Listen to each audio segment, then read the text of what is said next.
that's the problem. Okay, can you guys hear me better now? I think I just figured out what the problem was. So, I think I might have taken care of it. Let's see. And I apologize about that, guys. The problem is I can't really hear what you guys are hearing on my end, as far as I'm aware of, based on this software. It's better? Okay. Yeah, I figured out what was happening. I wasn't paying attention to the right settings. I have two different audio settings based on the output for my computer. And one of them I was paying attention to, and the other one I was not paying attention to. And the one that I wasn't paying attention to is the one that was blowing your guys' ears out. So I apologize about that. But I think you guys should definitely be able to hear me better. The microphone is at max. I'm not sure if there's anything else I can do to make that sound any better. Let me see if I can take a look at this. No, I think that's not going to help me. Just brought up a huge settings page, so forget it. So, I got coffee with me. Because what's a lounge without coffee, right? So anyways, I had a pretty crazy week this last week, and not this week, obviously. I mean, this week was relatively crazy as well, but last week was very crazy. My parents had moved away, and that was a major ordeal. And work has been a smidge bit crazy. My bill-paying job has been smidge crazy, so that's been taking a lot out of me. And I was just not in the mood to play a game today, but I knew that it was weird. I knew that I wanted to do this. I knew that I wanted to come online and hang out with you guys, because you guys are super cool. Every single one of you that comes in and hangs out, all the guys that come in and watch my stuff on the backlog. I love hanging out with all of you guys, and I'm really glad you guys enjoy what I'm creating, which is a great feeling. And I wanted to it was weird because I wanted to spend time with you guys, but I didn't want to play a game. I wasn't feeling like playing a game. I even thought about painting today, and I wasn't feeling that either. And I was just trying to think of all sorts of different things I could do, to just be active on the stream. And then it just kind of hit me. I was like, well, you know what? Most of the stuff at the core of it, at the core of what I'm doing, I'm generally just trying to interact with my audience and have a good time. And, because, I mean, that's what really makes, playing all those games and doing the artwork and all that stuff is become really fun for me, simply because I get to sit and interact with you guys while I do it.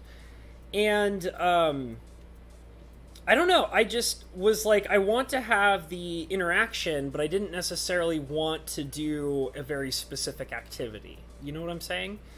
And I wasn't really feeling like playing a game. I was actually feeling pretty exhausted today, and I wasn't sure if I was even going to have the energy to do any kind of stream. I'm kind of this, not a low energy person.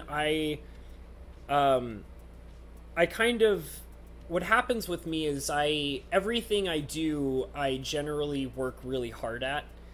And, even if it might not right away seem like that would be the case. But, I work really hard at everything I do, including my bill-paying job. And what usually happens is I work to a point of where, I don't have any energy left, and then I kind of spend time off kind of regaining that energy. And so for example, I don't really like to do anything on Mondays. I usually use that day to just kind of be by myself and do my own thing, and not really for example, actually this last Monday was probably some of the most exhausted I have ever been. On this last Monday, I literally napped on my couch all day. And it wasn't because I was sick or anything. I was so exhausted that it was exhausting to get up off of my couch and do anything. It was literally like getting up off my couch, and that was, mind you, my Mondays happen right after my 3 days of work that I do each week for paying the bills, and like these last 3 days were really exhausting because I actually ended up having to do more work than I was originally expecting, and I put a great effort into it, and then on Monday I just was like energetically dead. Like I would get up off the couch, and I even would like get dizzy, so I had to basically spend my entire Monday on the couch. And on Tuesday, obviously I felt better because I was coming in and hang out with you guys and playing Oblivion. I actually felt like that not doing anything all on Monday allowed me to regain all that energy and then be able to use that energy to spend time with you guys, and that was great because that's ideally what I wanted to do. But then today I woke up and I was feeling not as bad as I was on Monday with no energy, but I felt I was lacking in energy in the sense that I didn't feel like I could focus on playing a game. Because as weird as it might sound, that actually kind of does take a bit out of me. I I just I have problems with like I have a variety of issues that make it so that it's harder for me to stay active more frequently, without obviously, like I said, draining all the energy out of me. Maz says, "Don't tell me about being exhausted, Habs. Try carrying twins. You gotta have more energy than me." Maz, I was born a sickly kid, so not trying to say you're wrong or anything. That's not at all what I'm trying to say.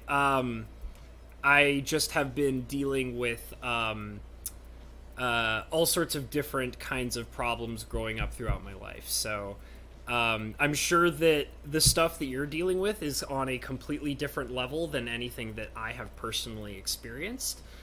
But I have had some pretty rough days in my life, from just simply being the way that I am physically. So but I totally understand, because I mean, you know, I've definitely had my fair share of friends who have been pregnant and gone through pregnancy. I even have a few different coworkers that I've hung out with and spent time with who were great people who are going, being mothers and such. And, it takes a lot out of them, because that's legitimately what it is, and there's no reason to say it's not, Ratherwood says, "Bro, my Sunday I slept all day and ate Pop-Tarts." Dude, yes. That sounds wonderful. Yeah, I mean, that's kind of what I was doing. It was really funny, because on my Monday I did... Let me take a look here. Are you guys still with me? Oh!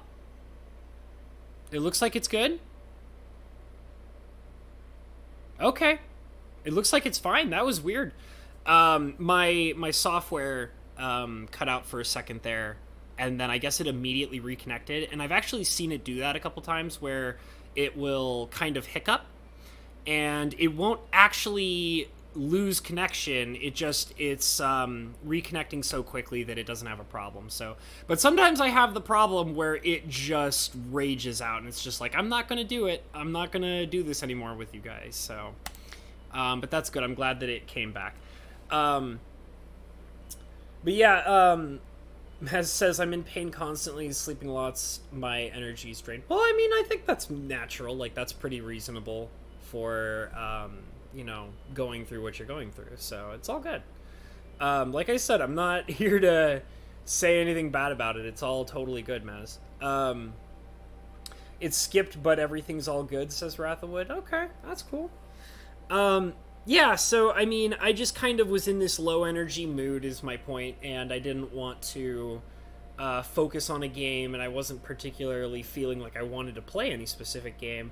But the one thing that I really cared about was that I wanted to hang out with you guys, and I definitely have the energy to kind of hang out and talk and chit chat about a bunch of things. And there were a few different subjects that I had actually really wanted to talk about. It was really funny because they've kind of, you know, when you have that feeling where like you're so interested in a subject that you kind of, I don't know, maybe this is just crazy person mode or something, but I kind of talk about it to myself out loud, like as if like I'm interacting with somebody, just simply because it's a subject that I genuinely want to talk about with somebody. I do that sometimes where I'll just kind of like state my points out loud to myself, like as if I'm confirming them in my own head, or as if I'm like speaking to an audience that doesn't actually exist. And it's kind of funny because I remember actually hearing from like a couple of, you know, not me personally interacting with other creators, but I have definitely seen, you know, YouTube videos of creators talking about content creation to like a general audience. And I even remember a couple of them, one very specifically that I remember really well. Like a few different creators were talking about how they are able to talk in front of a camera to an audience because they are comfortable with speaking their thoughts out loud, basically, which I think is actually pretty fascinating. And it's definitely something that I've done most of my life. Like I said, like, you know, weirdly speaking ideas that I have out loud, like as if I'm talking to somebody when I'm not. And I find that kind of connection between creators being able to do that and also create material that people can enjoy, because those people feel as though they are actually interacting with the people that are basically non-existent. I mean, in like a creator is talking to a non-existent audience, but because they are speaking to that non-existent audience sincerely, the audience feels engaged by it, which I think is really interesting. And I've actually taken those thoughts to heart whenever I, you know, want to do content creation or interact with you guys. I like the idea that I can talk with you guys and I can see you very clearly right in front of me as my audience and you know, chatting with me in a chat log. But it also feels nice in the idea that people in the future could also possibly feel engaged by that in the same fashion. Hey, it's Cobalt Steel. Good to see you. Sorry I didn't notice you right away, but I do see you right now. Ratherwood is saying hi to Cobalt, and Maz is saying mid-November. The twins are going to be born. Well, that's great. I can't wait for you to have that. That's going to be a lot of fun for you, Maz. I mean, twins that's pretty intimidating that you got to deal with that there. So one of the things that I really wanted to talk about was, I was actually touching on it at the end of my Oblivion stream yesterday. And it was something that I really actually wanted to talk about more, but I had the conflict of worrying about the fact that here I am playing the game Oblivion, and I was conversing about a subject that had, you know, another game basically that had nothing to do with what I was playing, and I was worried that was going to be distracting from what I was trying to accomplish in that stream, which is play Oblivion. And that was that I really wanted to talk more about Magic: The Gathering and like my own feelings on it, and I also wanted to hear the perspectives of other people, specifically you guys in my audience, because it's the state of where it is very strange, and I never thought that it would be the way that it is now. So Mass says I changed my name. What I'm going to be name one. I assume you're talking about the names of your twins, which would be girls, I guess. And you're naming off Angelica and Brittany. Those are good names. I'll be honest with you, Maz. I always thought Angelica is a really nice name. I think it's funny because I have seen it used for, like, in stories, anyways, as characters that are uppity or spoiled or not necessarily nice. But I think that the name itself is really nice, and I like to believe that the name doesn't necessarily entail a specific type of personality personified in fiction. So I think Angelica's a great name, to be totally honest. Brittany's alright. It's not my personal taste, but I think Angelica's a really nice name. Rutherwood says, the Maslings will be unleashed upon the world. Good God. Hey, it's Lettuce! Good to see you! Happy to have you here, dude. I am, as if you couldn't tell otherwise already, I'm doing a stream where I'm just hanging out and just talking about stuff. Lettuce says, are you going to spell Brittany correct, though? That's hilarious. Aw. But anyways, I just really wanted to talk about magic and other things, obviously. But that was the one thing that I really wanted to talk about, especially considering that a large portion of the people that hang out on here are actually major Magic the Gathering fans. I know that everybody I can see in here right off the bat is a Magic the Gathering fan. Maybe with the exception being Lettuce, who just recently got tired of it relatively in the same way that I have. Maz says, Lettuce, there is multiple ways to spell it. Just make sure you look the name up and find one that is appropriate for the intentions you have, Maz. Anyways. So I really wanted to talk about magic, and the thing that's really interesting to me is that there have now been a couple of times where, with how everything is going, I have thought, like, I would see a set spoiled, right? They would start spoiling a set. And I would think to myself, like, you know what? Like, maybe, the flavor looks great, and it still seems like it's trying to be an alright game with cards that are strong and doing fun things. Maybe I'll buy it, And I've been doing that multiple times now, and I can't bring myself to buy the cards because I am so incredibly turned off by everything that they have doing. I've actually officially gotten to a point, and I mean, this was some time ago, like, I kind of decided, it was around the Dominaria set. I basically told myself that Dominaria was going to be the last set that I went full in on. I bought a booster box and some boosters on the side and some other things on the side while Dominaria was the set that everybody was playing. It was brand spanking new, and I bought a lot of it. And I enjoyed it. But I kind of told myself that it was... I was starting to get really disappointed in what was happening with the game. And I was so, put off by what it was becoming that I basically kind of said Dominaria was the last set I was going to be spending tons of money on. And, I mean, that didn't necessarily stop me from buying singles since then. I feel like everybody knows pretty well at this point that I have a cube, and I've spent a lot of time working on it, and I actually really enjoy it. But it just became, like, that's all I cared about. All I cared about was finding cards to make my cube more fun for me and my best friend.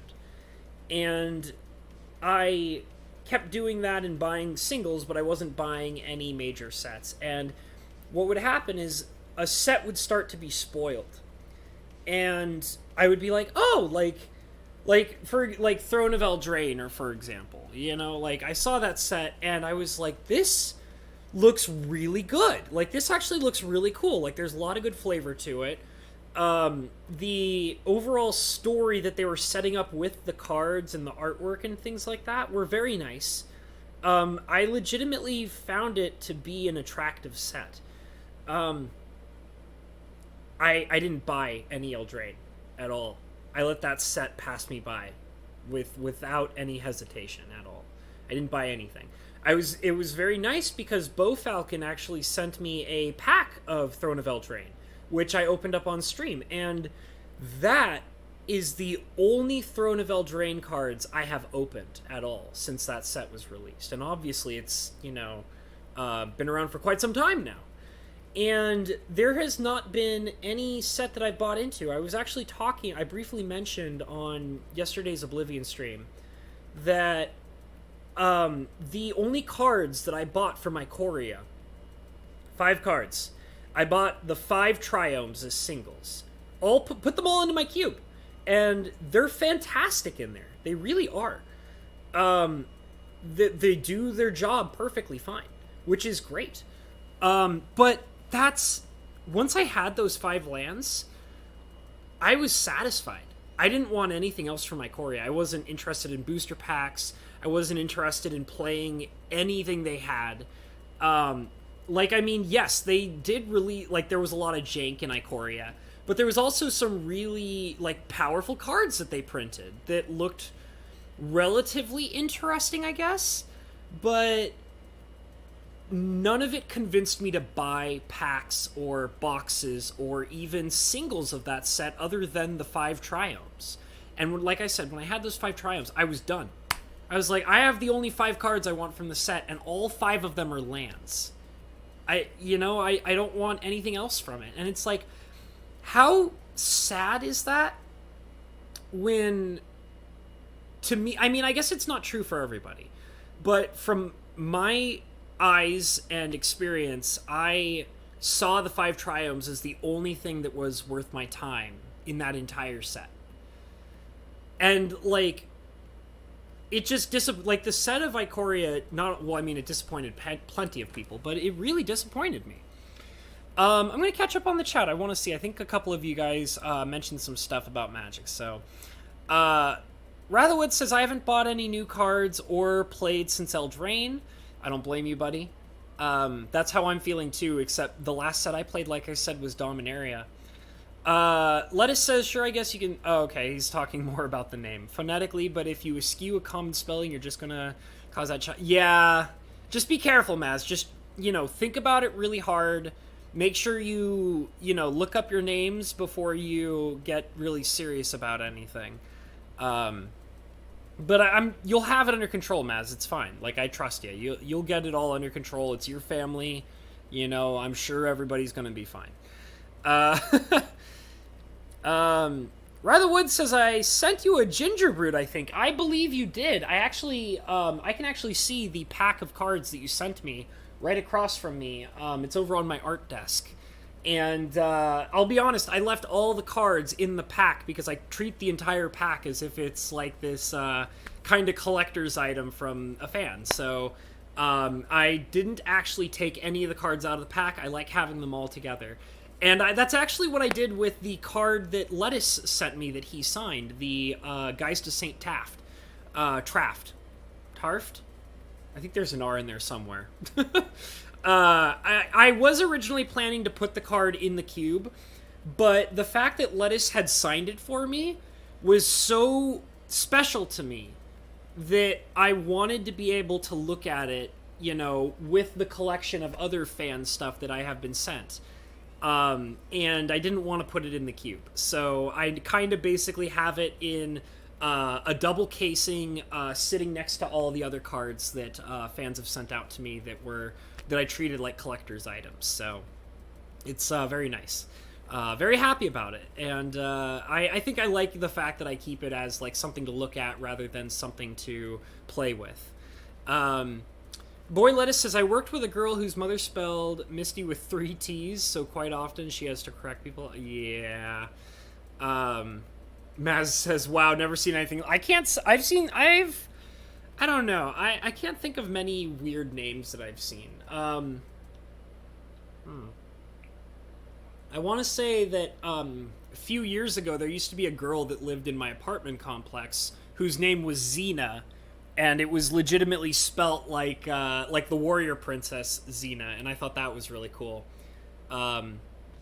And I even remember telling her when I met her, I was like, that's like a rad name, you know? But I only saw her a couple times after that, and then I think she moved away. And then there was a girl that I knew a long, long time ago in my childhood, and I was actually pretty close with her. We were good friends. But I mean, this was back when I was like in elementary school. Her name was Sky with 2 Y's, Skyy. And she was cool. I remember her being a cool girl. She was a tomboy, and we hung out quite a bit when I was younger. Oh my god, it's Anto! Hi, Anto! How you doing? Good to see you, dude. I think this is the first time I've ever seen you in one of my streams, but very cool to have you in here. Thank you for being here. 3 T's, oof, says Wrath of Wood. Anto is coming in and being like, oh my god, Maz is real. Lettuce says, and you are aware of how cruel children can be. It's true. Like, it's actually really interesting because I actually sometimes wish that as a small child I had the understanding of teasing and cruelty that I understand now. And, you know, it's just kind of funny because, like, I think of some of the stuff that happened to me being teased as a small child, and now I reflect on it and I'm just like, that wasn't that bad. I shouldn't have freaked out about it, you know? It's just kind of funny. What is my thoughts on Double Masters? I'm not gonna buy it. You know, it was really funny. I've been watching the Double Masters spoilers, and I'm trying to think of if anything specifically stood out to me. I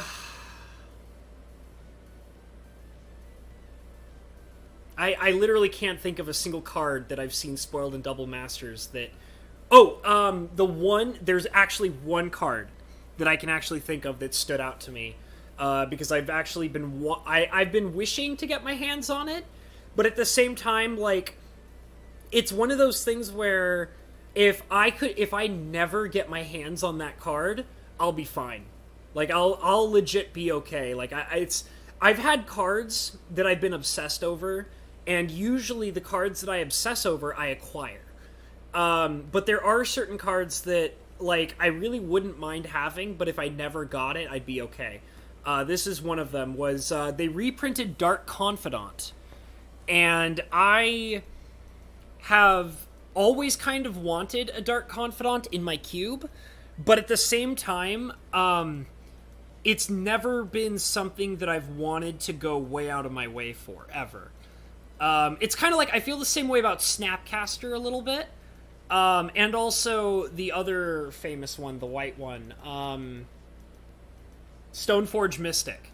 So, like, you know, Dark Confidant, Snapcaster Mage, and Stoneforge Mystic are all cards that I've kind of wanted, but I've never been obsessed about them. And I think I remember telling you guys about how I can be obsessed about certain cards. Like, I was obsessed with acquiring a Batterskull, and I eventually hunted down a cheap one that wasn't that bad. It had, like, a scratch on the back of the card, and that's what made it so cheap.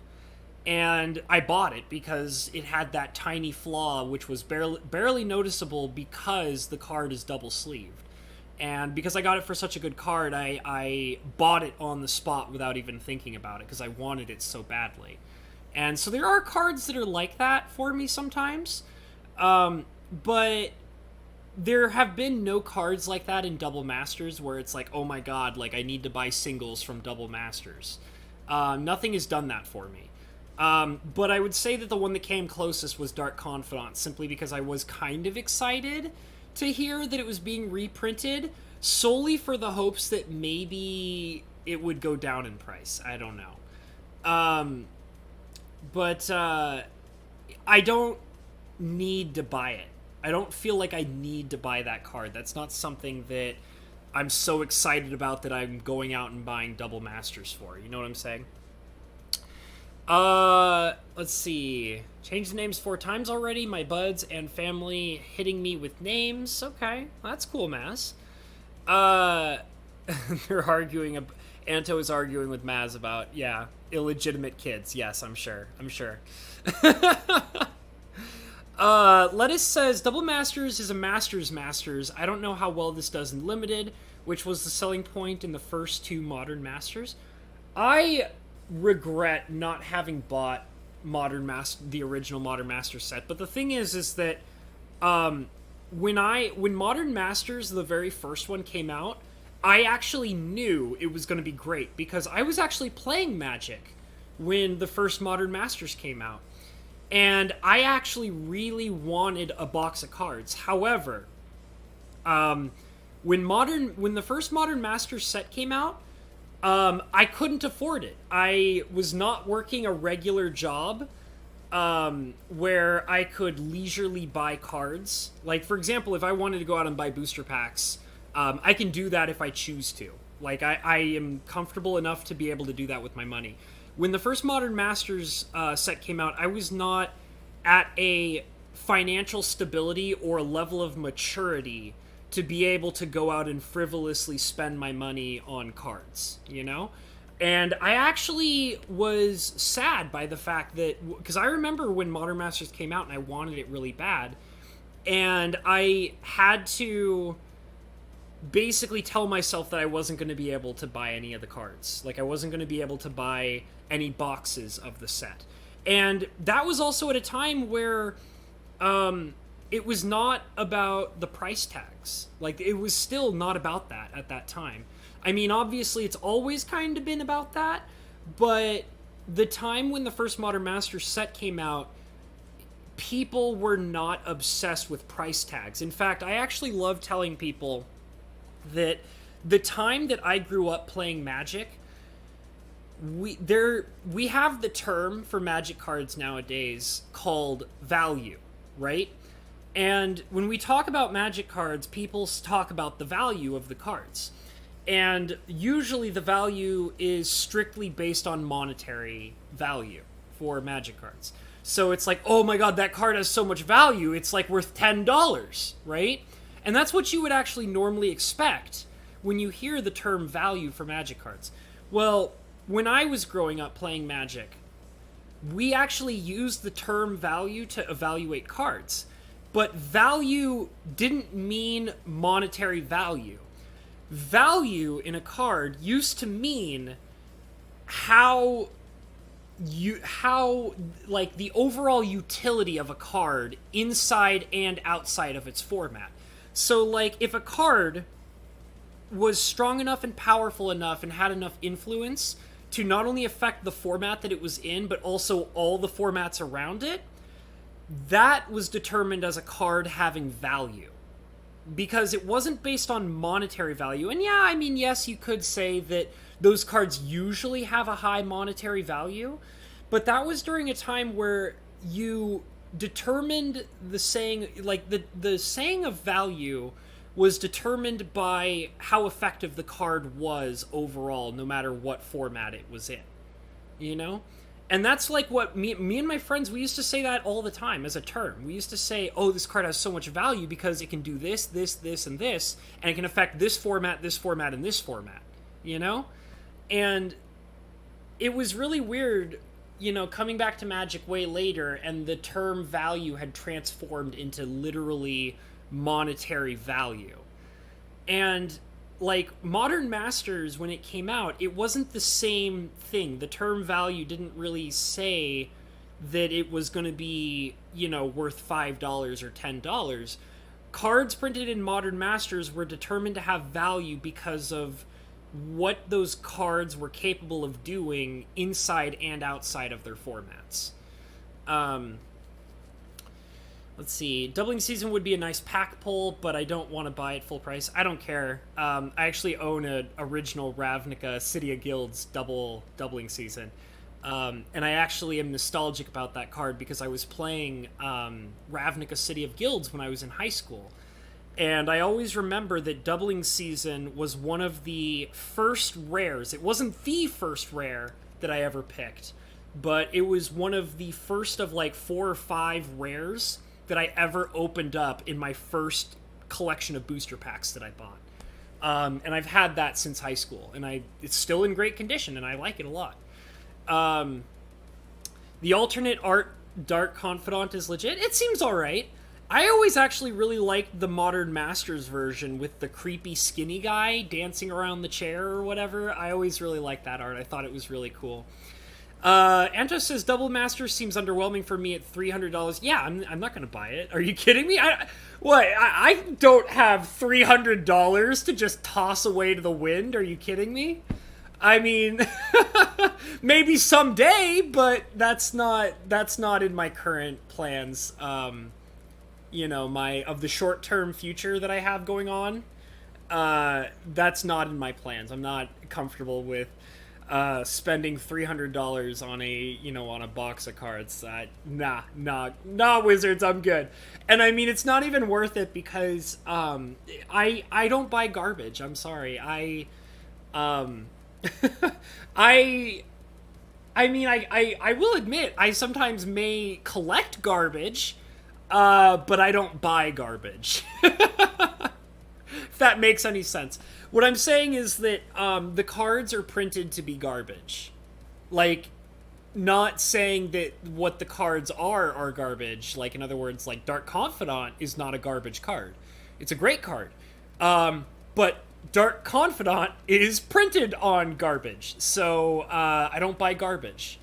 Like, if I had a chance to buy an original Ravnica City of Guilds Dark Confidant, I'd buy that because the card quality's not garbage at that point. So, I don't buy garbage. I'm not going to buy garbage quality cards, you know? If I'm going to buy cards, they're not going to be printed on garbage. So, yeah, that's not something I'm interested in doing. Let me go ahead and catch up a little bit more, because I'm falling behind. I keep monologuing and I get lost in the chat log. There's a lot of popular expensive 2-drops like Tarmogoyf. I opened one of those. Did they print Tarmogoyf in the new Master set? That kind of doesn't surprise me, but at the same time, like, that's another example of one of those cards I'm talking about, where it's like, yeah, like, I'd like to own it, but I'm not gonna obsessively buy one. You know, it's not what I'm intending to do, so I can skip it. I don't think I own a Confidant anymore, but I likely still have a set of Snapcaster in stone. That's cool, Lettuce! Dude, you should totally, like... I mean, if you have a collection of them, enough to build a deck just for fun, you should definitely do that. I was actually curious, Lettuce, have you ever, like, owned a cube or built a cube or anything? Because that seems like, the only thing that keeps me hooked to Magic is my cube. I'll be honest, I don't find the game that entertaining at all anymore. But cube is the only thing that keeps me wanting to come back and keep playing Magic. So, I mean, if you have, like, good cards that you could build a cube out of, you should look into it. And, like, treat it like I do, which is, I call my cube the Monopoly box. It's just a board game, you know? Treat it like a board game. Put it on the shelf, and, like, put it next to your other board games, and then every once in a while, like, play a game of Scrabble or Monopoly, and then pull down the cube and play a game of Magic, like, you know, in a board game style. Ratherwood says, I have 2 Snappies that I spent way too much money on. Friend of mine has a collector's edition, like, foil Snapcaster that's like a Judge promo or something. And I think he told me that his brother gave it to him as a birthday gift, and I was like, that's pretty badass, dude. You gotta hold on to that and play with it or something. And he told me he wants to build a cube, and I was like, if you build a cube, you gotta put all these really nice cards that your brothers and your family and friends keep giving you and just build a super nice cube out of it, because he's got some good stuff. God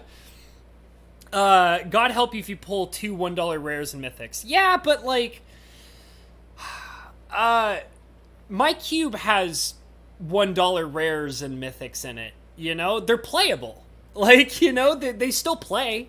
And I mean, I'm not taking them to tournaments. They're still fun cards. And it's like, that's the kind of stuff where I'm, like, really disheartened by, like, oh, this card is determined by how playable it is in a, like, you know, if the card is not playable in a tournament or competitively, then it's trash. And it's like, well, I mean, rares and mythics that are on the low, you know, value spectrum, monetary-wise, they still have playability to them.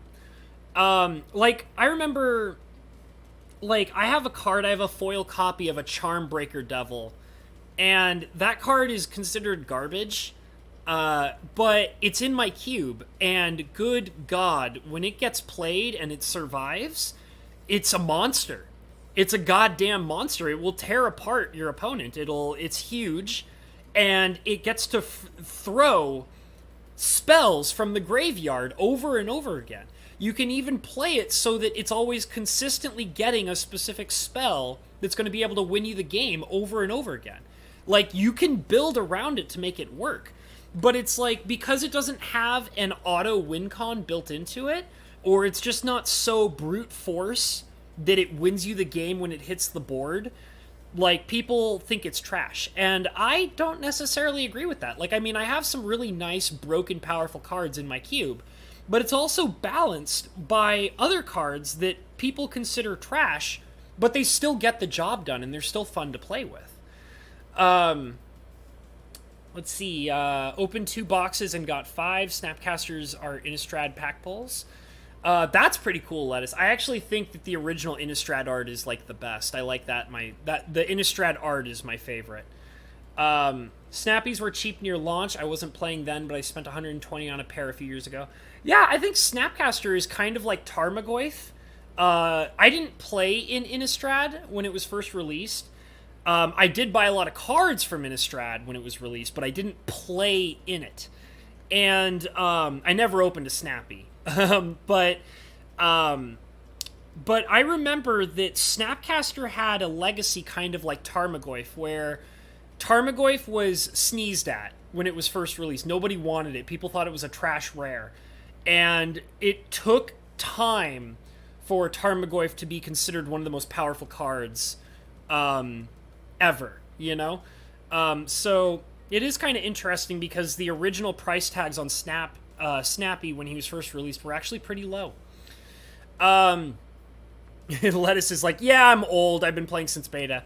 I always tell people that I started playing around Invasion, because I had collected cards earlier than Invasion, but the Invasion block is like the Invasion set is when my friend who taught me how to play Magic bought a bunch of new cards and he shared them with me, and we played together and he taught me how to play.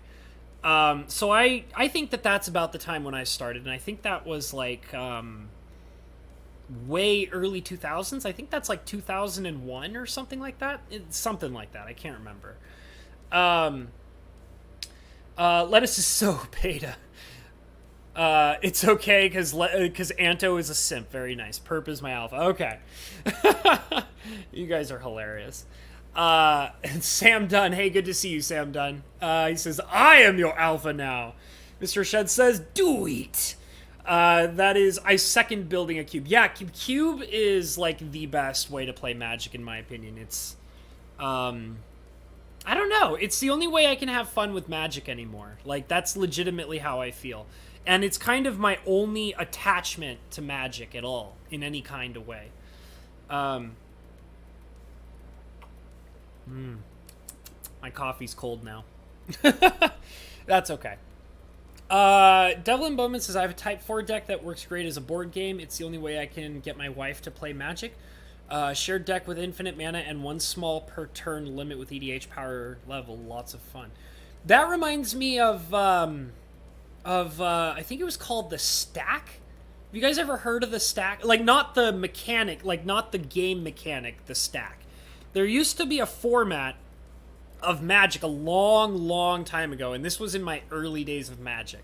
I only played it like once or twice, and I barely even remember how to play it properly, but there used to be a format called the Stack, and it was kind of like Cube. I would almost compare it to like the way that Perp does his Cube, which is everything is built off of one gigantic deck.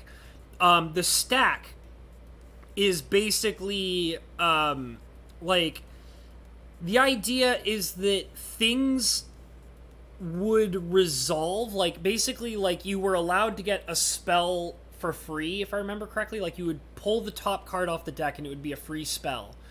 And then, depending on how that spell affects the game, you would have the ability to respond to it by drawing another card off the top of the deck and then seeing if it has the ability to respond to that card or not.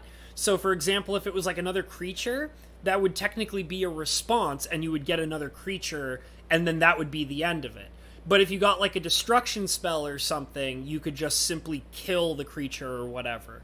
And it was this really weird way of playing the game where, like, introduced the concept of, like, everything is free, but also everything is conditional, and anybody has the chance to respond to it by revealing the top card of the deck and finding out what it is. And it would always be kind of like a gambling, almost crapshoot kind of way to play the game. But it was really interesting, and I remember first learning about it in a game store that I played in a long time ago. And then the guy actually told me that I could look up a article on Wizards' website that actually taught you how to play it, and like had all these rules and things like that. It was really weird. I'll have to see if I can find that again. I was actually a while ago looking up vintage Magic articles out of curiosity to find a specific one that fascinated me when I was much younger. And it was actually really interesting because it gives you the article that I was looking up that while ago. I was trying to find it about half a year ago due to curiosity and nostalgia. And it was an article that was about a guy who was obsessed with Magic, but he obsessed about Magic from the terms of being a Magic player. And as he got more obsessed with playing Magic, he found himself able to gain the opportunity to work in the company. And his experience of changing from a Magic player into a Magic designer was so it's really interesting because his perspective was... The reason why I found the article so interesting is because it was an article that I read as a young teenager, and I couldn't quite understand it, but I thought that the perspective was interesting.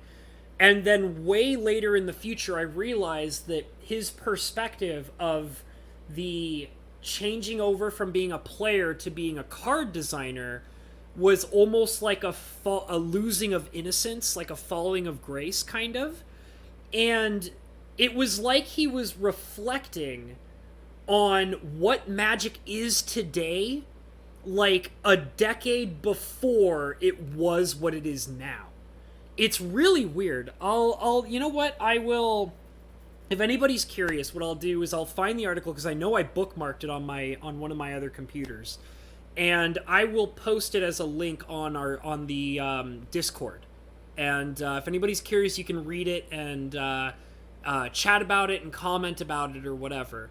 But it was really interesting because one of the things that always stuck with me that made me want to look up the article in the first place was he talks about being in the wizard. Like, he talked about how he was like working as a stock manager with another guy over at like the warehouses where they keep all of the boxes of cards that they don't sell.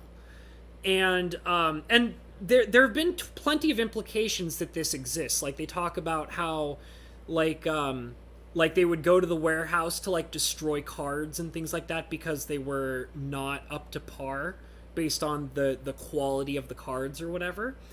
And he made, I remember the article, the guy was talking about him handling Power 9 cards, and the cards were considered to be trash based on, he was working with another guy who was working as a stock manager in the warehouse, and they were handling what are considered to be, at the time that the article was written, which was like almost a decade ago if I remember correctly, and they were considered valuable then, and they're considered even more valuable now. And he was talking about working as a stock manager, like working as a stocking guy with this stock manager. And the manager just, he wrote on valuable cards. He tore valuable cards up. They were trash because they were faulty products. And he didn't care like what they were worth or what people considered them to be, because what he saw in front of himself was faulty cardboard, you know? And it was like this weird, like he explains in the article how it was this weird eye-opening moment for him when he saw this guy handling these valuable cards and just ripping them to pieces or like writing on them for notation or whatever. It was fascinating. And I remember because one of the things that was the key to the whole story was he was talking about his nostalgic memories with learning how to play Magic, and he said he started in Ice Age, and he played with a guy who used a deck that had Norrit, which is like a black card that manipulates blue spells in Ice Age. And he was talking about how, like, the story that he had with this guy who basically used a Norrit to cheat the game and win, even though it was legitimate cheating. And, like, it was written on the card as rules and information that didn't make sense unless you knew the comprehensive rules.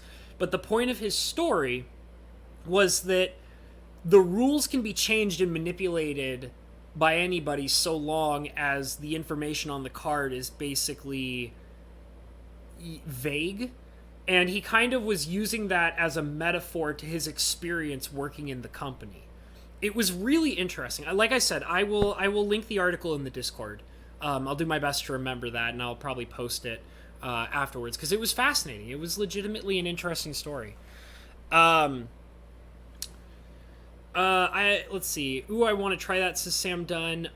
James P says, I super chatted you on PayPal. Well, thank you. Let me take a look real quick so I can ring a ding ding you. All right. Very cool. I see it right here. Mr. James Pionk. He sent me $6.66. The sign and symbol of the devil. Blah. Ring-a-ding-ding. Thank you so much, James Pionk. I really appreciate that. Very cool of you. But yeah, it was... Yeah, I just thought that it was a really interesting story. And, but I mean, it also was, like, really interesting because it was written at a time when Magic was still in a young company point of view, where they weren't being hammered for cash by Hasbro, and they weren't trying to make faulty products or whatever. And it was very interesting because it was literally because I remember reading it as a teenager online. And I remember thinking about it and thinking that it was a really interesting perspective, and that was it. And then, like, I want to say about half a year ago, I kind of had the memory of that article. Like, I think I was watching probably some news about Magic or something at some point, and it triggered that memory in my head, and it made me go on a scavenger hunt to find that article, and I did find it. I did actually find it, and I bookmarked it, and I read the whole thing through and through from beginning to end. And also I was surprised to find that there were some things that I thought I remembered about reading the story, but I was actually misremembering. I actually thought that I remembered a story in there where somebody rips a Black Lotus to shreds, but when I reread the article, that didn't actually happen in the story. So I'm remembering that from something else. And it's funny because there was actually a point where I was talking to the Magic historian, Mike Hatcher, in one of his streams, and I brought it up as like, oh, remember when you told that story about ripping a Black Lotus in half? And he responded to me like, I never said that story. That's not anything I've ever said before, ever. I don't know where you got that from. And so, for some reason in my brain, I remember a story from somewhere about somebody ripping a Black Lotus in half because they were trying to prove a point that it's just cardboard. And I swear I remember that story so well, but I don't remember where I heard it from. And I've now had two different sources where I was like thinking, oh, it's this article. Nope, it's not this article. And I was like, oh, it was the Magic Historian. And Magic Historian's like, that ain't me. Like, I didn't do that. And I'm like, where do I remember hearing that story from? Let's see. It was just really weird. Rutherwood says, it's like if you were a kid, you would love to work for Wizards of the Coast, but now it just looks like a clusterfuck. Yes, that's very true. I actually tried 3 different times to work for Wizards of the Coast by joining the Great Designer Search. The second Great Designer Search that I participated in, I got really far in, and then I got eliminated on, I think, like the third or fourth round. And I was really sad because I thought that I had made a lot of progress getting pretty deep in. I think there's like 5 or 6 rounds. And I got to the third round, and then they disqualified me. Just simply because I wasn't as good as the other participants. I wasn't mad about it or anything. And then I tried a third time, and that was when Wizards of the Coast was starting to get really bad. And I actually forfeited, like I actually got to round 2, and I forfeited being in the Great Designer Search because I was very angry with the things I was seeing at that time during that Great Designer Search. So, and I basically at that point gave up on wanting to work for Wizards of the Coast. That was something that I didn't want to do anymore. So, it's kind of how I felt about that. Maz says, I'm back, was lurking though while I ate energy for the mini-mez. There you go. Viable cardboard, says Thoth Phoenix. And good to see you, Thoth. I don't know if I said hi to you already, but glad to have you in here, buddy. Maz says, Habs, you here to lead, not to read, number 3. Alright, yeah, I mean, sure. I don't know. I like reading. I'm a person who actually really enjoys reading. I talk about, like fantasy books I've read on, Mike Hatcher's channel and stuff like that. And I'm actually in the middle of a great novel right now. I'm reading a piece of historical fiction that's actually really fantastic. It constantly has me on the edge of my seat. It's called Shogun. I think I've talked about it a few times in different places, but I'm reading Shogun right now, and it's probably one of the most fantastic books I've ever read in my entire life. It's actually very funny because ever since I started reading Shogun and gotten really deep into it, I find myself comparing other stories to it. I have been watching animes, television shows, hearing different stories, and then I find myself comparing characters from those shows and stories to the characters in Shogun, and kind of like being like, oh, Shogun is better because the characters do this, and these characters are doing this instead, and all the events unravel this way, but in Shogun it does it so much better because they're unraveling in this way.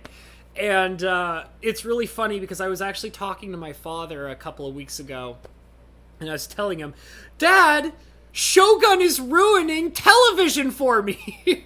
The book is so good that it makes everything else look terrible, even when I'm watching something that's not that bad.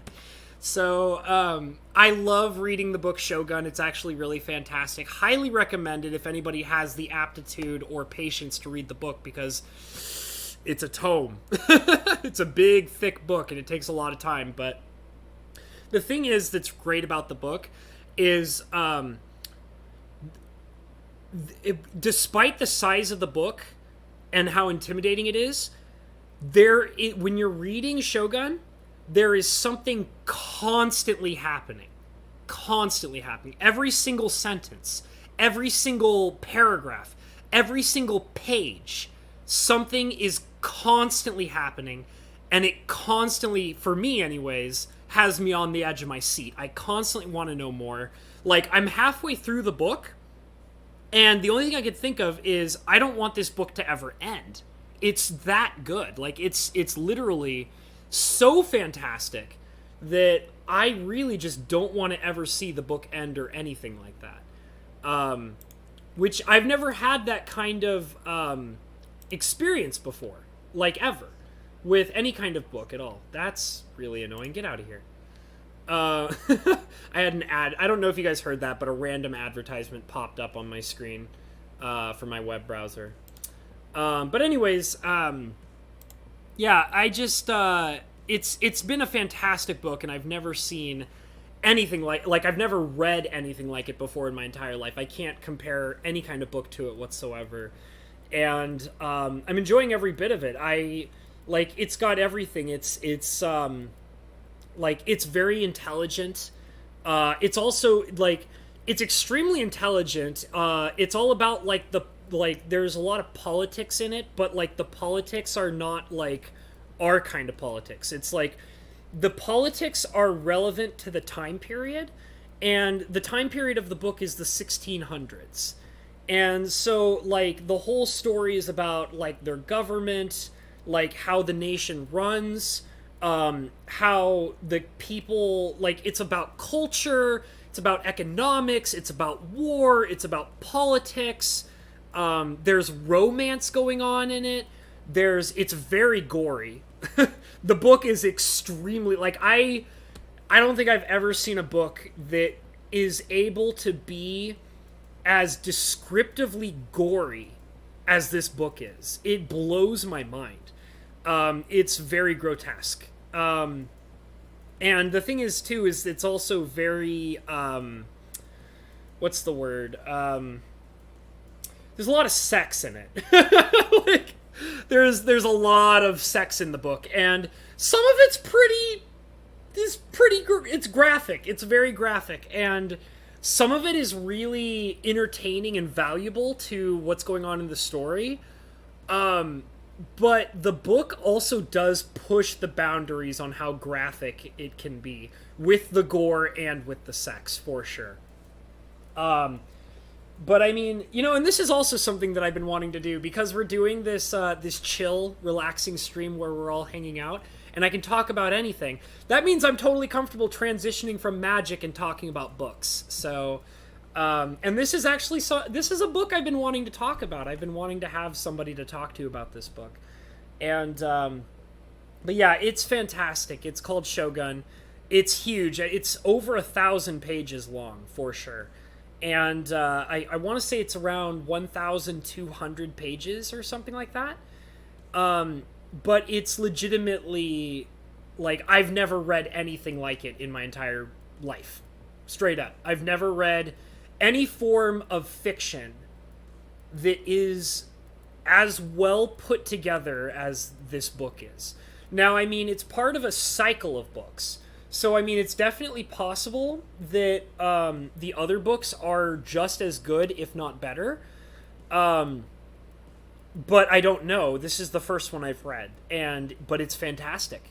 Like, I would literally recommend it to anybody. But I want to say that anybody could be captivated by it, because, like I was saying, there's constantly something happening in the book. But also it's a major undertaking, because it's, like I said, it's a tome. Like, no joke, if I were to grab the book right now and show it to you on camera, it's literally like this thick. Not even joking. Like, I could literally probably fit the whole book between my fingers like this, and it would be an exact fit. Let me see. The stories from the other Mandela dimension. Are you talking about the book that I'm talking about? Because I don't know what that is. That would be interesting to look into. Maz says, you never watched the Simpson movie. I've actually seen the Simpson movie a long time ago. It's alright. You know, Spider Pig and all that. I will admit there's a lot of stuff I don't remember about the movie, but it was alright. It was a good movie. You know, not gonna hate. Devlin says, I see what you did there. So, I assume you made some kind of joke that I didn't catch. Thoth says, thanks, Hobbs, but I still find it crazy that a piece of cardboard can be worth about a car when it was factory produced. Well, I mean, going back to talking about magic again,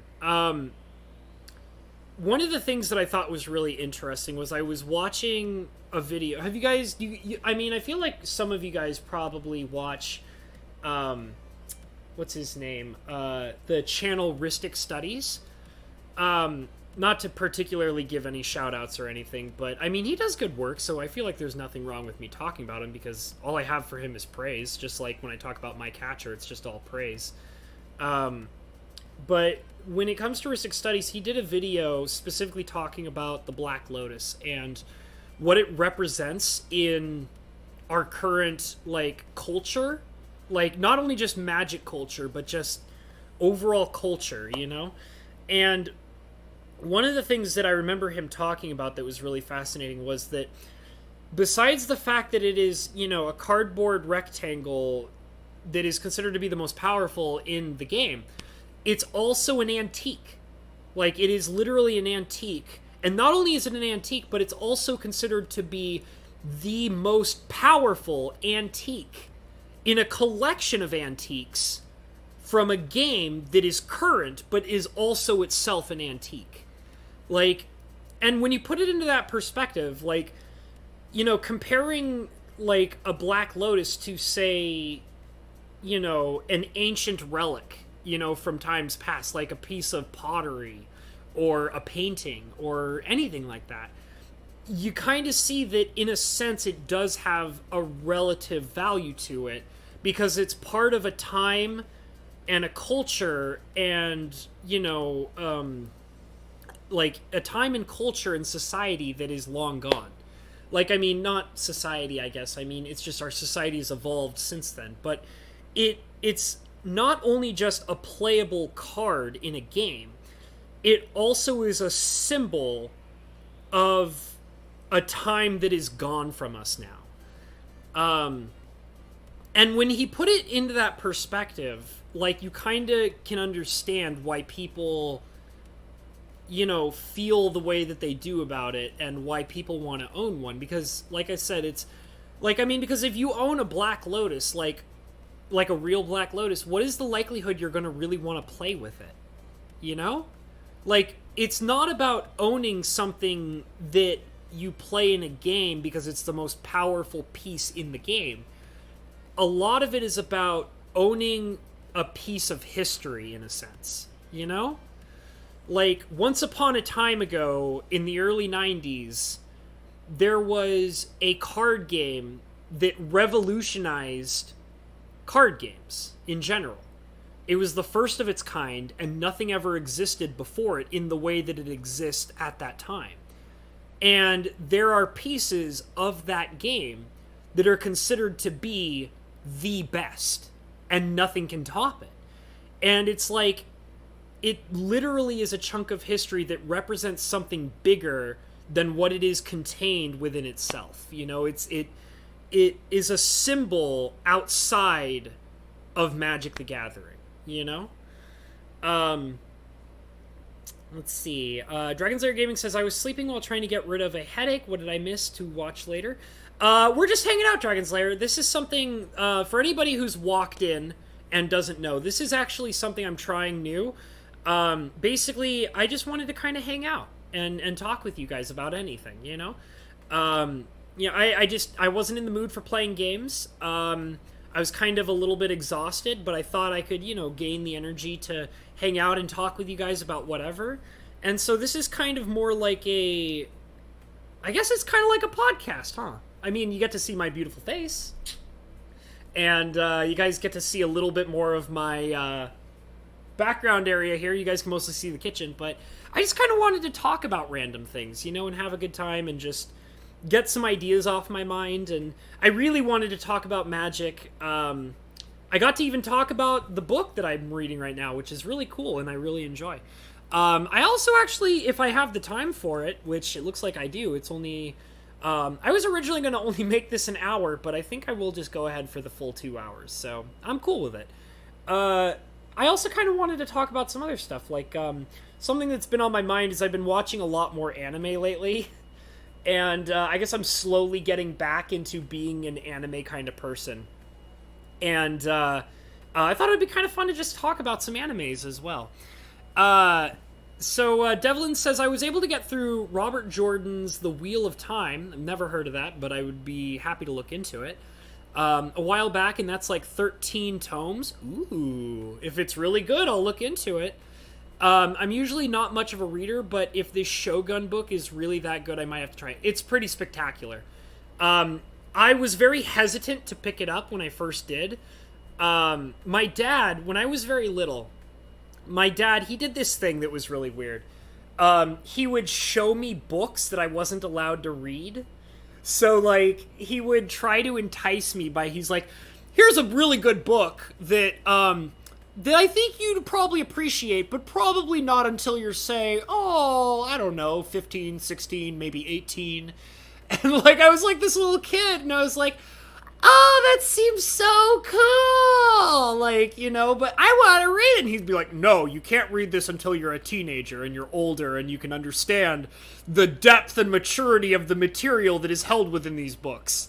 So, I kind of always wanted to read it, like Shogun. Like, and the thing is, too, is that it's got a katana on the front. So, you know, being a little kid and you hear about a book called Shogun that you're not allowed to read until you're older, and then it's got a big old katana on the front of it, you're like, that's the coolest, you know? And so I always wanted to read it when I was little. And I kind of, like, as I got older, I got more and more curious about it, but I was always intimidated by the size of it. And, you know, as I got into college, I started finding myself reading more and more and more. And then I left college and then realized that I still wanted to keep reading more and more and more, but just on my own choice. And I only, within this last year, I was like, you know what? I'm tired of, like, seeing those books on my shelf. I'm going to start reading them.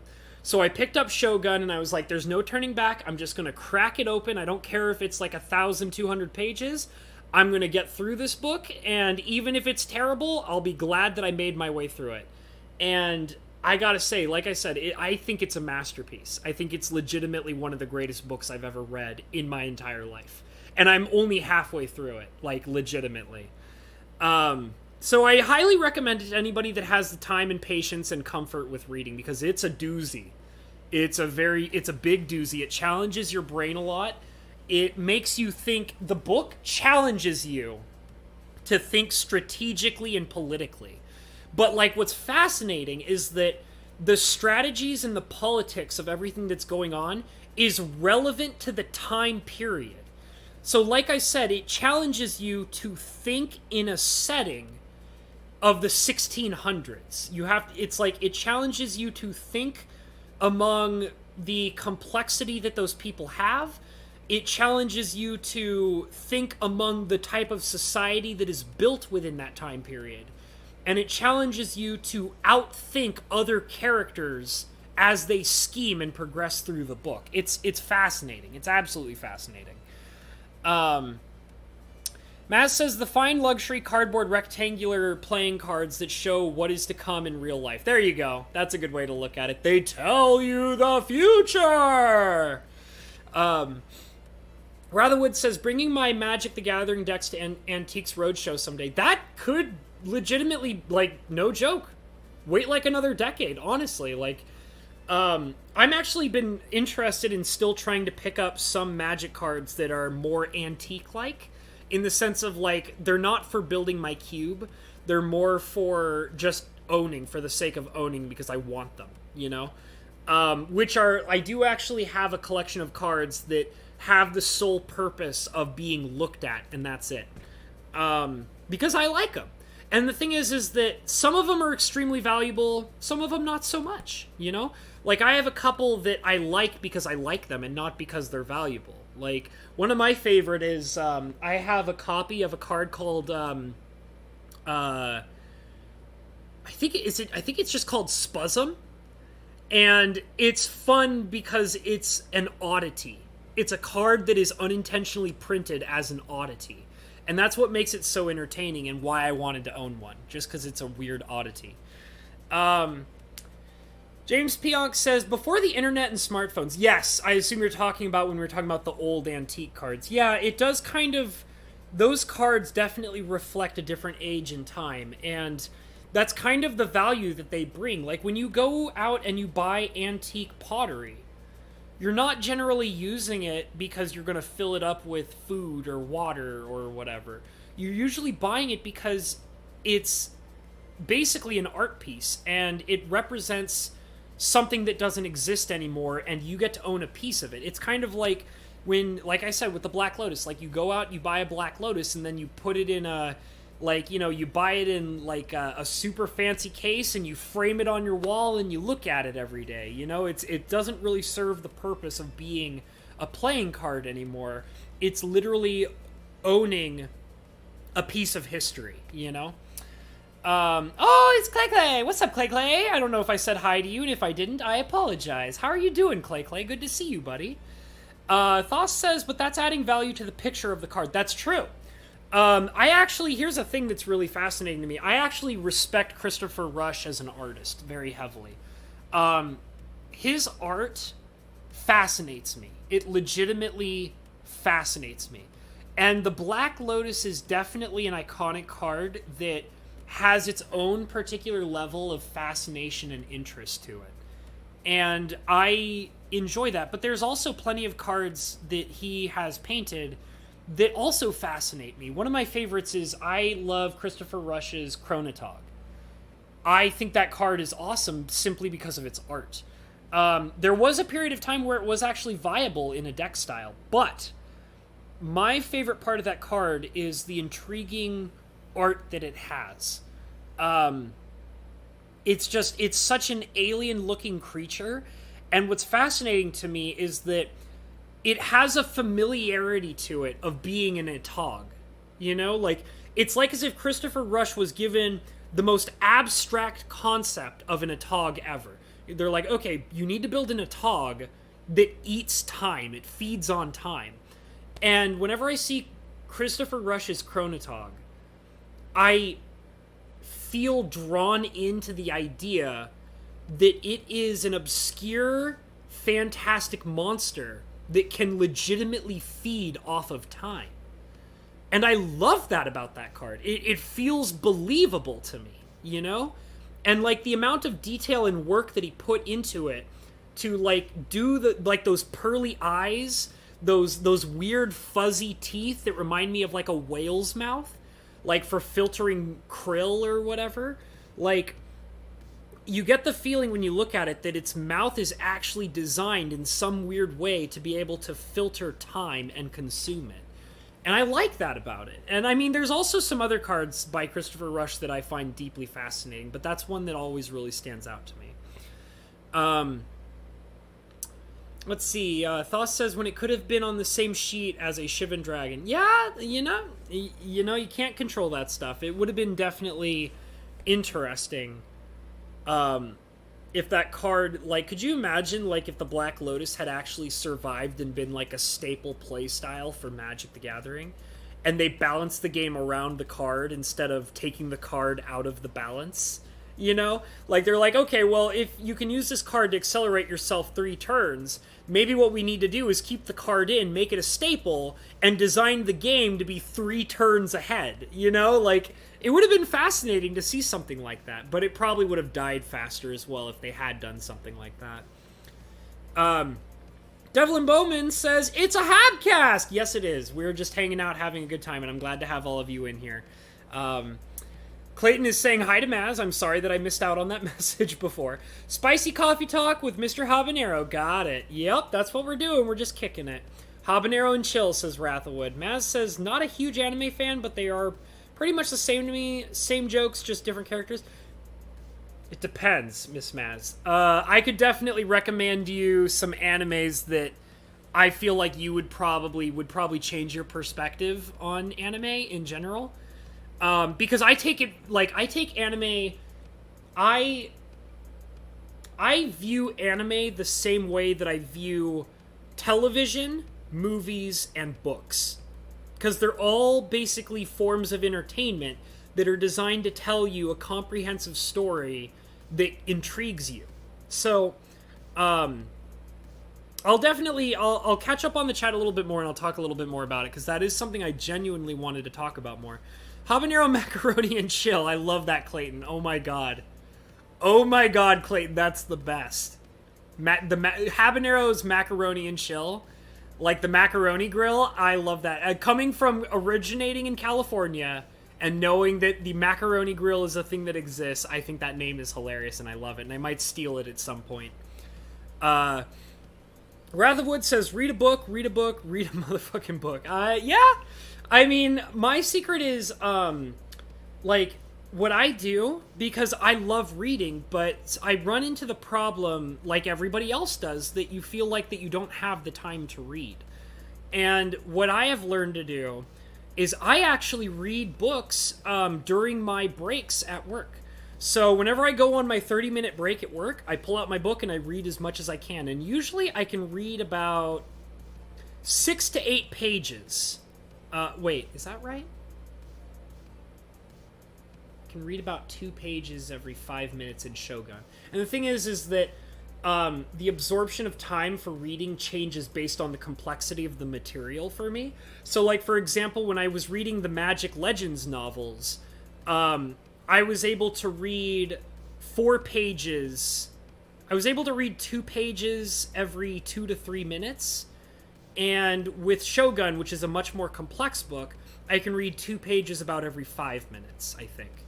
And by the way, when I read, I don't care about how fast I read. Because, like, I can read, like, an instruction manual in a very quick amount of time and learn what I need to learn, but I don't absorb the material, if you guys know what I'm saying. I am frequently a slower reader, because when I read a book slowly, I'm able to absorb the information and unpack what's happening better. So I have accepted the fact that I'm a slower reader, but because I'm reading for the purpose of purely enjoyment and not for a job or a task, I am much more comfortable reading things much more slowly. So I read about 2 pages every 5 minutes in Shogun. And when I was reading the Legends novels, I was reading 2 pages about every 3 minutes. So the level of complexity between the different kinds of books kind of depends on how fast I can get through it. Let's see. It's not a book, but if you can find Rising Stars by J. Michael Straczynski, that name sounds really familiar to me. In either comics or graphic novels form, I suggest reading it. That name sounds extremely familiar to me, and I'm not sure why. I can't place the name to any specific book, but that name just rings bells in my head. So I'll look into it, Dragon's Lair. Bo Falcon, what's up, Bow? I don't know if I said hi to you, but good to see you. I've always wanted to seize the Day printed in Latin, but WotC never printed one that I know of. It'd be cool to see if it's, say, Carpe Diem, just for the novelty. That would be kind of cool. I didn't even know there was a card called Seize the Day. I'll look into that at some point. Let's see. Clayton says, "'Cause I'm the best." He's talking about the title. Yeah, I will admit, you've done it a few times in Mike Hatcher's streams as well, where you would suggest a name, and it's very catchy and very clever, and Perp would take it for himself. So I might do that to you, too. You're very good at coming up with clever titles, my friend, Mr. Clay Clay. Ratherwood says, Soren Senor de Innistrad is my favorite Spanish card. That's great. Devlin Bowman says, if you don't think you like anime, you should try Cowboy Bebop. I've actually never seen that series, but it's one that I do want to watch. Samurai Champloo, I have seen that. Samurai Champloo is great. I love that series. Parasite, I'll be honest with you, not a fan. And the reason why is because I actually own the very first manga for Parasite. Not a fan. It's not my kind of thing. I'm very serious about depth, settings, complexity, character development, things like that. And I'm very critical about it. I get very... Because the thing is that if I don't have the... I mean, it might sound a little pretentious, I guess, but if a story, no matter what kind, whether it's a book, a movie, a television show, or an anime, if the show cannot capture me in multiple different fields, like, in other words, like, the characters have to be deep, the setting has to be believable, the plot has to be intriguing and enrapturing. If it can't get me on multiple fields of that, then I lose interest pretty quick. I'll give up on it in like 3, maybe 5 episodes, you know? So Parasite lost me in the book. I owned the first novel, read it multiple times, didn't want to buy any more of the novels. all single seasons, all incredible characters, arcs, not J-boppy bullshit, just good entertainment. Well, I could see that. Clayton says, it's all yours, Habs. Thanks, brother. JMS did Babylon 5. Babylon 5 is good. My dad loves that show. And he was really, really into it, and he got me into it, too. It's pretty good. Jeremiah, never heard of it. Science 8 TV series, don't know that one. Odyssey Red Rare sees the day, not the greatest, but can be good.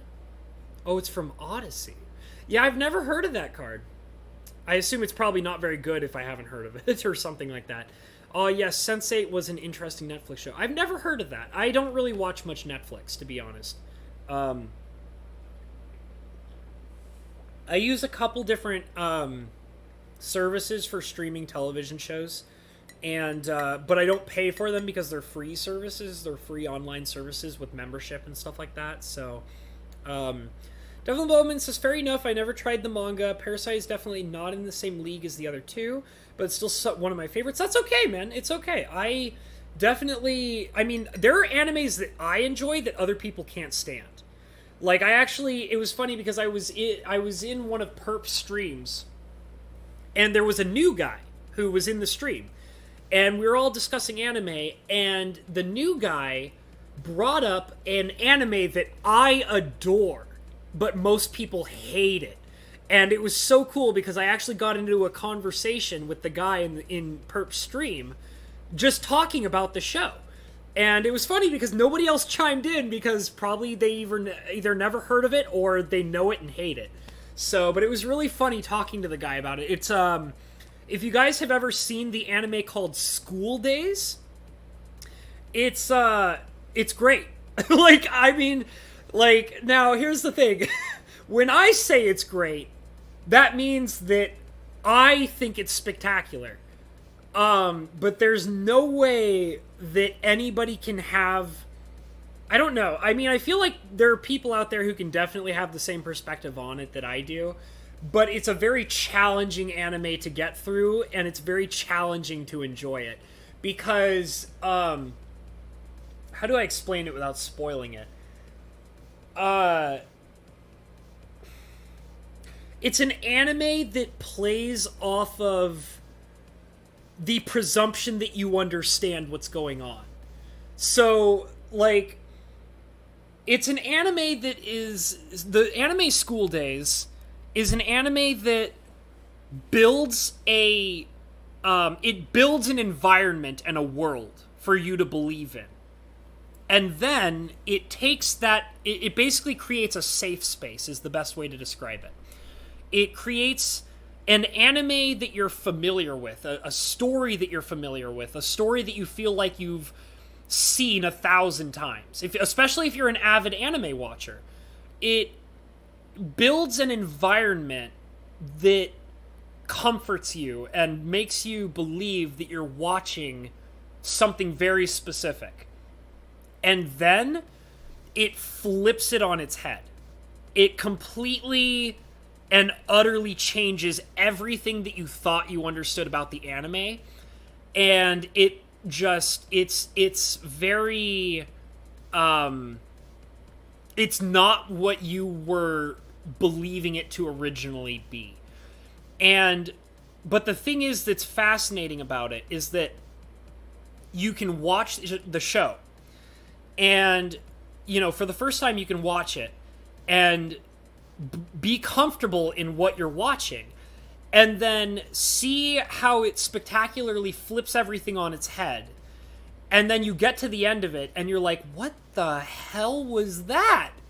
And then you can go back and re-watch the entire show, and when you re-watch it, you can see how they actually gave you all of the context clues you need to realize that the twist of the show was inevitable. Like, it's not like they pulled it out of their ass and just threw it in there because they could. They actually build everything up to lead to that major twist in the story. And the thing is that not very many people like the anime. They think it's terrible. And I think the reason why that people think it's terrible is because the show is so good at building the world that they want you to believe in, that when they take it away from you, it's basically like the world that they build basically attracts a certain kind of audience, right? And that audience is very specific about what they came to watch that anime for, right? They're expecting it to be something very specific. And that very specific type of anime attracts a very specific kind of audience. And then when you are so deep into it that you believe that everything is just factual about what they've done, they basically... I got you, Devlin. They basically put in that twist, and that twist literally shatters everything that they built for that anime based on what the anime is supposed to be. And because of that, I can see how the audience would feel betrayed. Like they were basically deceived into watching something that was not actually what they came to see. And I think that that's why a lot of people don't like it. I thought it was spectacular. In fact, when they gave the major twist, I had no idea that they were going that direction at all. It literally, just like I would assume everybody else watching the show, it completely took me by surprise. And I had no... Like, I was legitimately surprised, like completely taken off my guard by the twist that the show had. And I live for that. When a television show, or like any kind of story, when a book, a television show, a movie, or an anime can completely surprise me, absolutely just blow me out of the water, surprise me. But the thing is, too, is that when it can do that, and also, like, make it so that it makes sense. Like, in other words, like I said, you can go back and rewatch the series, and you can see how the show was using context clues to show you that it was going in this weird direction without being in your face. I live for that. I absolutely love stories that do that. And the beauty of it is not being able to catch on until after everything has resolved. That's the best. I love that. And, like, because here's the thing.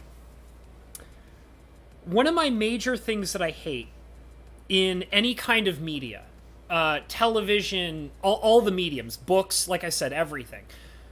When I watch some form of entertainment or read, whatever, if I can read or watch something and predict everything that's going to happen, like, oh, like, they're building up a love story, oh, these characters are gonna do this, or this villain is obviously going to say this because it would make logical sense for the next portion of the story.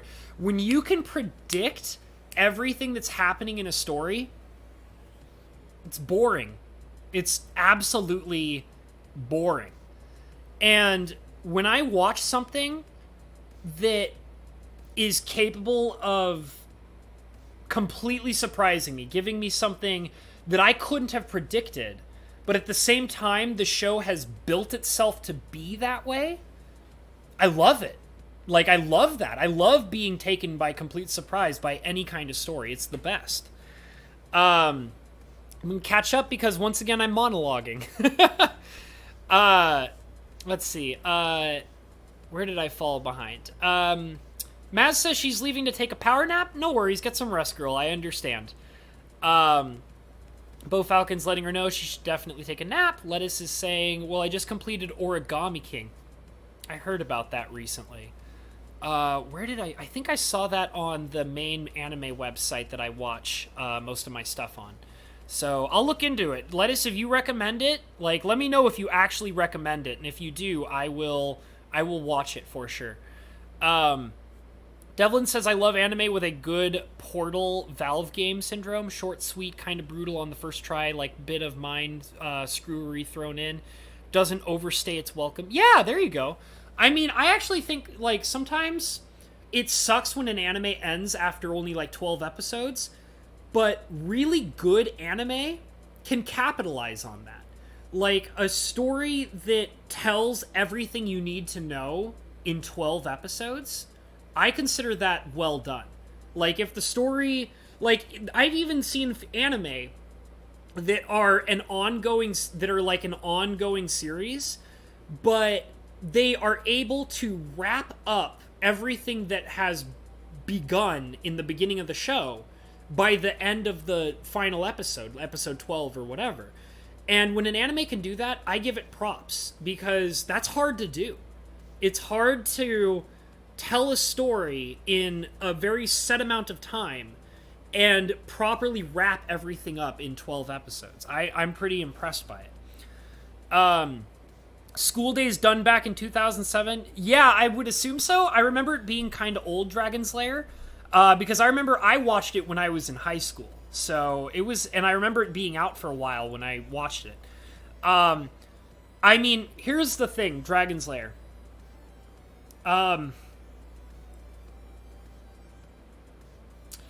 God, I don't know what to, like, say about the anime to get you intrigued by it without also spoiling it. Just, I guess the only thing I could say is, if you watch School Days, stick with it all the way through. Watch the entire show. If you give up halfway through, it's not going to have the right impact. Like, because I distinctly remember that there are episodes that are a little mundane, but it's on purpose. Like, it's mundane on purpose in some of the episodes. So if you are actually watching School Days, stick with it and be prepared for something be prepared to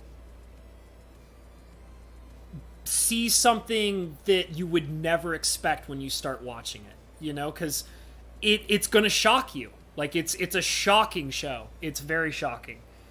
Lettuce says the new Paper Mario game.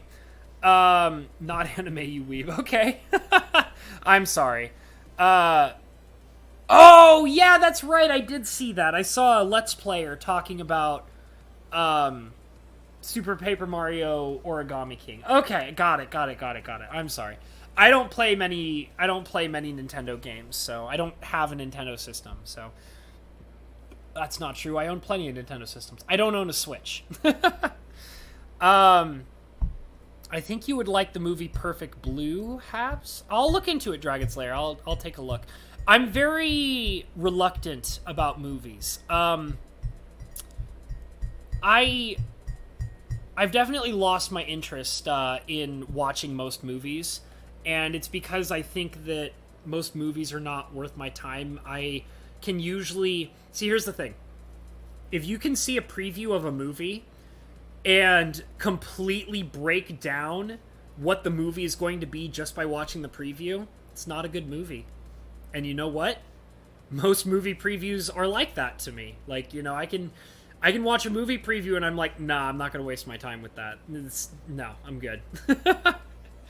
But I'll look into it. If you recommend Dragon's Lair, I'll take a look. FLCL, that is... Okay. So, Wrath of Wood brings up FLCL. FLCL is my favorite anime of all time. It is hands down my number one favorite anime of all time. It is at the top. It is the peak of anime for me. I will never forget the first time I watched that show. And also, so here's the thing. As a kid, as a very young child, I grew up watching Dragon Ball Z. But the thing is that, like, I enjoyed Dragon Ball Z the same way that I enjoyed Animaniacs. The same way I enjoyed... What else is there? Dexter's Laboratory. Dragon Ball Z wasn't an anime to me. Dragon Ball Z was a cartoon. So when I was little, I guess the technical first anime I ever saw was Dragon Ball Z. But my brain says when I was watching Dragon Ball Z, I was watching a cartoon show. And then I grew out of Dragon Ball Z. I didn't like it anymore. When I was a young preteen, I watched the original Toonami on Cartoon Network, for anybody who knows what that is. And the very first anime I ever saw on Toonami was Flcl. And that show literally changed my life. That was the show that I was like, I need to find out, like, what this is. I need to find out more. I need to watch more. I need to, like, see it all. I need to know, like, what this is all about. And that was the precursor to me watching anime. That was what made me start watching all kinds of different real anime, was Flcl. That show changed my life. I love it. I adore it. I own it. Like, it's the best anime ever made, in my opinion. So that's a big deal for me. It's nostalgic. I can literally watch Flcl right now and still enjoy it. Me and two different best friends of mine have watched it together, and they had never experienced it until I made them watch it with me. And I still love it. I really do. It's my favorite. Dragonslayer Gaming says, I'm trying to find School Days on Kiss anime. Well, good luck. I feel like it should be there. I don't actually know. I can also link the anime site in my Discord that I use if anybody's curious about it. So now I have to post a magic article in my Discord, and I have to post an anime website in my Discord so everybody can kind of check out this stuff. Let's see. Dragonslayer Gaming said, Wrath of Wood says to Dragonslayer Gaming, good stuff. It's kind of like pre-Paprika. That sounds familiar to me, more so than just a kitchen spice. If there's a show called Paprika, I think I've heard of that. Origami is the ancient art of folding paper. Didn't even refer to it as anime. You drunk again. Get good. Okay, thanks, Clay. Or, I mean, unless you're talking to Lettuce. Devlin Bowman says, gonna go eat dinner later, y'all. Okay. Dragonslayer Gaming says, Perfect Blue is described as if Alfred Hitchcock worked with Walt Disney. Okay. I'm curious. That sounds pretty good. I love Alfred Hitchcock. And classic Disney movies are great, so, Is it an anime, asks Clay. Dragonslayer says it is. Alright, cool. That could be really interesting. Clayton's wondering about Flcl. Yeah, look it up, dude. It's also referred to as Fooly Cooly. The name Flcl combined with the definition of it as being Fooly Cooly is a gigantic inside joke for the show. So watch it and maybe you'll be lucky enough to understand the joke. Because once you understand the joke of what Flcl means, it's pretty funny. It's, like I said, it's a ridiculous, hilarious, ongoing joke. So, talking about animes in general, I do, it's very hit or miss. Like, for example, I recently discovered multiple anime that are fantastic. But in the process of finding, 3 or 4 anime that were really good, I had to watch 3 or 4 anime that were really bad. And I think that that's kind of true for anything. It's kind of like, I've talked about in the past reading the Legends novels. Legends Cycle 1 is the best. Those books are fantastic. They're amazing. Legends Cycle 2... it's terrible. So, it's kind of like the idea of, some novels are good, and some novels are terrible. And sometimes you have to read bad novels to really appreciate the really good novels. And sometimes you can pick up, I usually pick up books that I think are going to be interesting based on a description on the back of the book. But that doesn't mean that the book's going to be great. So it's like when I watch it, when I read a book, you know, I'm taking a great risk every time, unless I know for sure that multiple people that I really trust with their taste have recommended it to me. But that's the same for movies, that's the same for TV shows, and it's definitely the same for anime. Like, yes, there are going to be stinkers, but the thing is that, like, that's unavoidable. You gotta sift through the crap in order to find the animes that are spectacular, you know? If anybody's curious, I can name off some animes. The slime one was cool, says Wrathwood. Yes. I suddenly, the slime Rimuru, I suddenly forgot the name of the thing, but that was actually really damn good. One of the things that I loved about the slime anime is that it was very adult, in that it had the main character was very adult. He was personified as an adult, and he came to be the main character of the story with the mentality of a fully grown adult.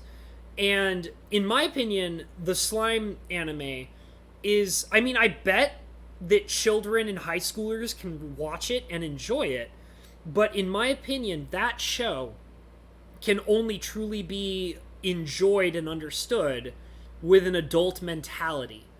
Like, you know, a form of maturity, understanding how societies work, how people interact with each other, you know, the differences between right and wrong, and, like, what moral standpoint that has on, you know, a fantasy society, you know, things like that. And I definitely find enjoyment in recognizing that I feel like recently there have been a lot more animes that are designed with the intention of adults watching them. And I like that because that gives room for anime to be more intelligent and tell a complex story than an adult can enjoy, you know?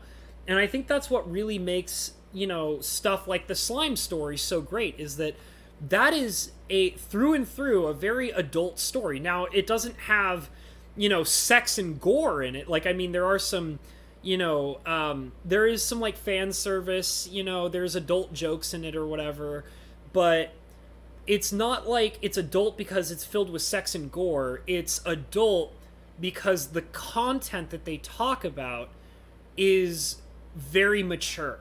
Like, it's very, it's just something that, like, they talk about a lot of things that can only be understood from an adult mental capacity. And I think that stuff like that is starting to pop up a lot more in anime. I feel like I've been recognizing that. And there's some other ones that I can even recommend. Let's see, your boy Lettuce says Golden Boy was a good anime. I vaguely remember that. Isn't Golden Boy about, like, really bad people? Like, isn't it a story about, like, a bunch of characters that are very, very bad? I think I kind of remember that. Sometimes I wish I was living that Golden Boy life. Maybe I don't remember it, minus the toilet BS. Okay. Maybe I'm misremembering it, but I thought I remember that it's about some people that are really bad. Thought the slime thing was a joke, but I'm not sure anymore. If you want me to, like, look it up real quick, I have my computer in front of me, so I could probably find it. Let me see. I'm going to go to the website real quick and see if I can find it. Oh, God, why can't I remember it? Now, the hard part now is I have to remember if it was, like...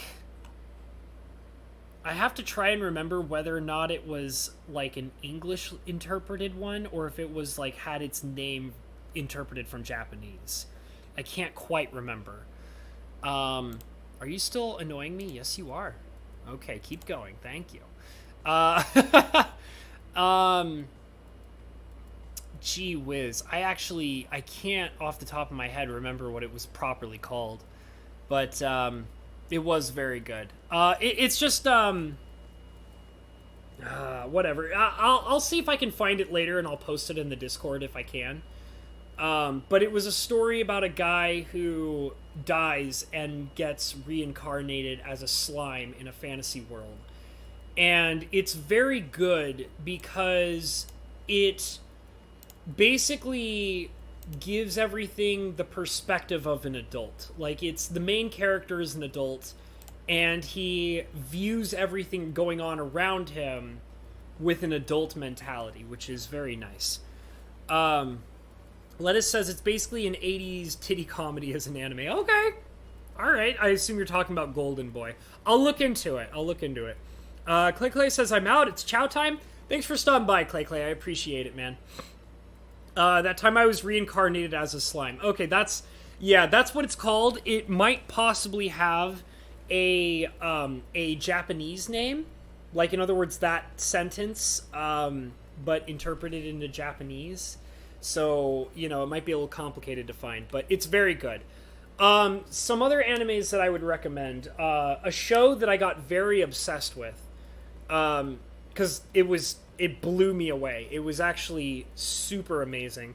Was, if any of you guys have heard of the anime Re Zero, which is R-E, it's capital R-E, and then a colon, and then the word zero with a capital Z. And so here's the deal. It's a masterpiece. Like, the anime Re Zero is probably one of the greatest animes I've ever seen in my entire life. I'll just put it out there. Like, I mean, I still consider Flcl to be the best. That's my favorite anime of all time. Re Zero is, like, after watching it, it shot up from, like, the bottom to being in my top 5 of, like, the best animes I've ever seen. Hands down. I was absolutely blown away by it. It's, like, because it hits all my marks. You guys gotta understand, I'm very strict about this kind of